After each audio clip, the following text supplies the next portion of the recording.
Hai,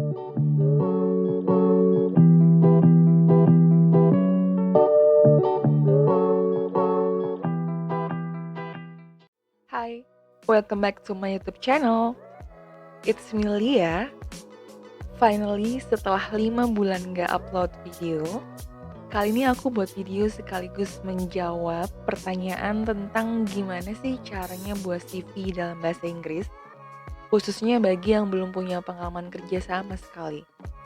Oke, tenang aja, di video kali ini aku bakal kasih tahu gimana caranya atau tips buat CV yang oke, walaupun nggak ada pengalaman sama sekali di dunia kerja. Oke, langsung aja kita mulai. Yang pertama yang harus kamu pertimbangkan adalah hal-hal apa aja sih, poin-poin apa aja sih yang kamu harus cantumin dalam CV. Karena yang perlu digarisbawahi ya, dalam membuat CV itu usahakan ya maksimal 2 halaman lah. Karena HRD itu butuh waktu cepat dalam menyeleksi seluruh ratusan bahkan ribuan CV yang masuk. Oke, langsung aja yang pertama, tulis personal profile yang menarik di awal. Oke, jadi ketika kamu membuat CV, pasti di awal CV itu kamu harus mencantumkan entah itu 3 baris, 2 baris kalimat pembuka untuk menarik si HRD dalam mengetahui siapa sih kamu gitu. Nah, ini aku kasih contoh sebuah kalimat. Yang pertama, halo, saya Lia, mencari pekerjaan sebagai social media administrator, atau saya siap untuk bekerja dalam bidang apapun. Nah, kalimat yang kedua, saya adalah lulusan perguruan tinggi dengan IPK sekian-sekian, taruhlah 3,7, sebagai sarjana apa misalnya? Disebutkan, misalnya sarjana farmasi. Dengan kemauan yang besar, bertanggung jawab dengan pekerjaan saya, dan cepat dalam beradaptasi. Nah, kira-kira mana yang lebih baik dalam pembukaan? Kalau saya sebagai perekrut, pasti saya akan memilih kalimat yang kedua. Nah, dari situ kan, misalnya aku sebagai HRD, aku pasti bakal tertarik, wah nih anak berarti cukup pintar dan cukup bertanggung jawab gitu untuk menghadapi dunia kerja gitulah. Nah, setelah itu lanjut, jangan lupa mencantumkan contact information. Ini penting sekali, seperti mencantumkan alamat, email, dan juga telepon. Dan yang terakhir bisa juga mencantumkan link-link yang kamu punya, seperti website atau blog, atau mungkin ya CV online seperti LinkedIn. Itu juga bisa disertai di dalam CV kalian.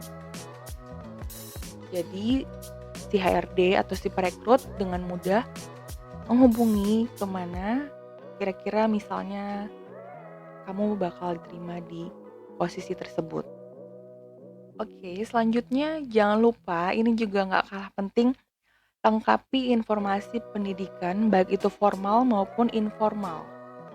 Misalnya kalian dari lulusan mana gitu kan, kalian sebutin tahun berapa, jurusan apa.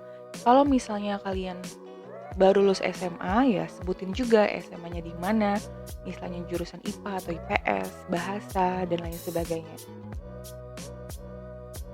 Dan selanjutnya jangan lupa, ini juga sangat-sangat penting, pengalaman yang kalian pernah dapat mungkin di bangku perkuliahan, ikut seminar, workshop, atau training.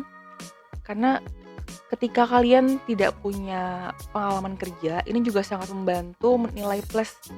Ketika misalnya aku merekrut, wah nih anak berarti cukup aktif ya dalam acara-acara yang berhubungan dengan investasi ilmu, berarti nih anak cukup antusiasmenya tinggi gitu lah dalam menambah ilmu, dalam mengupgrade skill diri. Terbukti dari seminar-seminar yang diikutin gitu kan, atau training. Nah, itu kan juga menjadi pengalaman dan nilai plus buat nanti di dunia kerja gitu lah. Nah, selanjutnya adalah achievement. Jadi kayak pencapaian yang teman-teman sudah gapai selama di bangku perkuliahan, mungkin pernah ikut lomba, lomba apa gitu perlu disebutkan. Atau mungkin menjadi best student in the class itu juga cukup poin plus. Atau mungkin IPK tertinggi, misalnya lulusan terbaik, oke. Atau mungkin pernah menjadi ketua BEM waktu ikut organisasi. Nah, itu juga sebuah penghargaan atau pencapaian. Jadi si perekrut nih misalnya melihat, wah ini keren banget nih, achievementnya banyak. Berarti nih anak gak cuma rajin tapi juga aktif, pinter, dan juga bisa membagi waktu antara kuliah dan kegiatan yang dia ikuti. Ini poin plus banget gitu lah. Dan selanjutnya juga skills. Skills juga gak kalah penting. Misalnya kalian punya skills, kebetulan kalian melamar sebagai desainer. Terus kamu punya skill melukis, painting misalnya, itu boleh banget dicantumin untuk menambah poin plus di deretan CV itu. Jadi misalnya skill-nya berhubungan dengan desainer juga, melukis. Atau kalian bisa misalnya animasi, itu juga boleh banget dicantumin skillnya. Skill itu bisa berupa hard skill maupun soft skill ya. Jadi misalnya hard skill-nya seperti tadi kalian bisa membuat animasi gitu kan. Atau soft skill-nya misalnya kalian bisa bekerja sama atau bekerja dalam tim maupun individu, itu soft skill. Oke, selanjutnya misalnya komunitas, organisasi yang tadi aku bilang ya. Misalnya kalian ikut komunitas apa, kalian sebutin. Baik itu di dalam kampus maupun di luar kampus. Nah, kalau bisa komunitasnya itu sesuai dengan atau relevan dengan jurusan atau posisi yang teman-teman mau lamar. Misalnya mau melamar sebagai jurnalis, nah kamu ikut komunitas yang berhubungan dengan mungkin jurnalistik, kan di kampus suka ada tuh. Itu bisa mengembangkan skill juga. Nah, jadi walaupun nggak punya pengalaman, dengan komunitas yang kamu ikutin, itu kan bisa menambah ilmu dan skill juga, mengupgrade diri. Itu bisa poin plus juga ketika nanti di dunia kerja. Jadi dianggap teman-teman nih udah siap dalam menghadapi dunia kerja. Ya mungkin kurang lebih sama lah, mungkin job desk-nya seperti itu gitu. Jadi terbiasa bersosialisasi juga di komunitas, sama halnya di dunia kerja.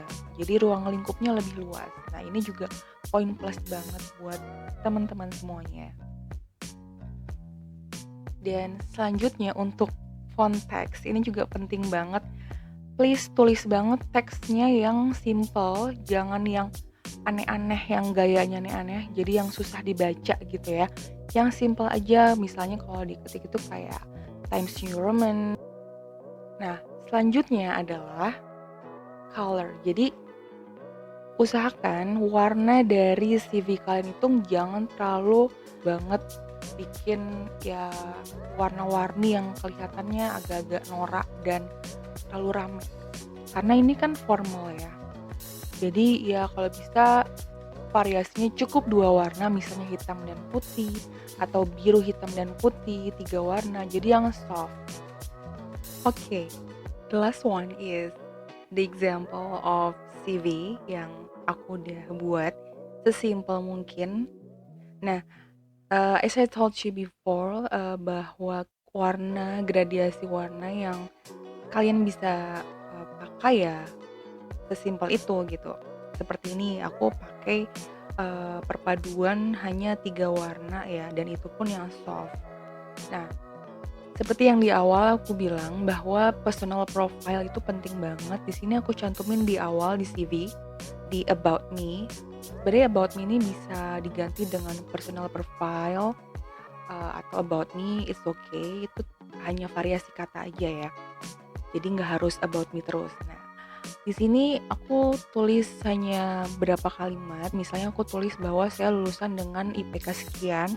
Saya orangnya tekun, kemauannya tinggi, gampang beradaptasi. Nah, you can say in English like this. Karena kemarin ada yang minta CV-nya dalam bahasa Inggris, so I made it in English like this. Nah, ini bisa diganti disesuaikan dengan jurusan kalian, IPK kalian. Itu penting banget mencantumkan IPK karena itu membuktikan bahwa pencapaian hasil belajar kalian segitu. Oke. Nah, selanjutnya bisa ditulis contact details ya atau information details. Kalian bisa cantumin seperti alamat, email, kalau punya web ya web. Kalau enggak ya cukup alamat, email, nomor telepon. Oke. Dan selanjutnya adalah skills ya. Ini adalah contoh soft skill yang dicantumin, misalnya teamwork, communication kalian tuh seberapa bagus sih, time management kalian seberapa bagus sih gitu. Ini aku tulis dari skala 1 sampai 5 ya, untuk levelnya. Kalian bisa sesuaikan, misalnya kemampuan soft skill kalian yang kalian punya apa aja, disebutin. Critical thinking, problem solving kalian. Sebenarnya soft skill juga nggak ditulis nggak apa-apa, karena itu bisa terlihat dari activity, dari pengalaman, seperti yang aku bilang organisasi yang teman-teman ikutin, itu bisa terlihat. Oke, next adalah interest atau hobi, minat. Kalian tuh suka apa sih? Nah, kalau bisa yang sesuai dengan posisi yang kalian lamar ataupun jurusan kalian. Karena ini juga nilai plus buat si pembaca atau HRD-nya untuk merekrut kalian. Wah, berarti ini anak hobinya sesuai, jadi bisa nambah skill, upgrade skill automatically kan gitu. Nah, selanjutnya jangan lupa pendidikan, baik itu formal maupun informal. Formal ya seperti sekolah resmi gitu ya, kuliah, SMA. Atau kalau informal tuh kayak training gitu kan, atau ikut-ikut kursus, mungkin pernah ikut kursus atau les bahasa Inggris. Nah, walaupun misalnya bahasa Inggris itu kan nggak sesuai jurusan, tapi itu menambah. Berarti kalian itu kemauannya sangat tinggi dalam upgrade skill, sehingga ikut kursus walaupun bukan jurusan kalian, tapi itu mendukung, misalnya bahasa Inggris, kayak gitu. Atau kursus fotografi misalnya, itu bagus banget. Selanjutnya adalah rewards atau penghargaan yang pernah kalian capai, misalnya lomba atau menjadi ketua BEM di organisasi, itu kan sebuah reward. Ya, itu juga nilai plus. Oh, berarti ini orang time management yang bagus antara belajar dan organisasi. Dan juga pasti bisa bersosialisasi dan memanage karyawan dengan baik, karena dia punya anak buah gitu kan. Kalau ketua kan pasti dia bisa memanage anak buahnya dengan baik ketika di organisasi. Begitupun ketika nanti di dunia kerja. Ini juga misalnya magang-magang atau volunteer yang pernah dilakukan, itu juga dicantumin. Walaupun nggak dibayar, tapi setidaknya teman-teman sudah pernah bekerja di luar kampus, artinya sudah mengetahui dunia luar selain kampus dan mencoba pekerjaan yang sesuai dengan jurusan kalian. Jadi sekali lagi, apapun itu selagi relevan dengan jurusan atau posisi yang dilamar, cantumin aja. Jadi yang nggak penting, nggak sesuai, nggak usah. Oke, that's it. Semoga bermanfaat ya dan berkenan untuk penjelasannya, mudah dipahamin dan bisa langsung dipraktekin. Kalau masih ada pertanyaan, silahkan komentar di kolom, dan tetap semangat untuk belajarnya. Dan juga bagi yang sedang melamar pekerjaan, tetap semangat juga, semoga diterima di perusahaan impian kalian. Good luck, sampai jumpa di video berikutnya. Bye!